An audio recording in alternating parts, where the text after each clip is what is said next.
నీ దేవుడైన యెహోవా నిన్ను మంచి దేశంలో ప్రవేశపెట్టును.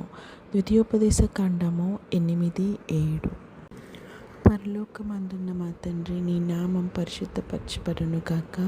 నీ రాజ్యము వచ్చును గాక. నీ చిత్తం పరలోకమందు నెరవేరుచున్నట్లు భూమి యందును నెరవేరును గాక.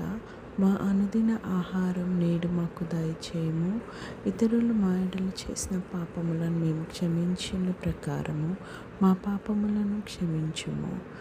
మమ్మను శోధనలోకి తేక కీడు నుండి మమ్మల్ని తప్పించుము. ఎందుకనగా రాజ్యము, బలము, మహిమ, ప్రభావం నీవై ఉన్నవి. ఆమేన్. యెహోవా నిన్ను ఆశీర్వదించి నిన్ను కాపాడును గాక. యెహోవా నీకు తన సన్నిధిని ప్రకాశింపచేసి నిన్ను కరుణించును గాక. యెహోవా నీ మీద తన సన్నిధి కాంతి ఉదయింపచేసి నీకు సమాధానం కలుగజేయును గాక. ఆమేన్.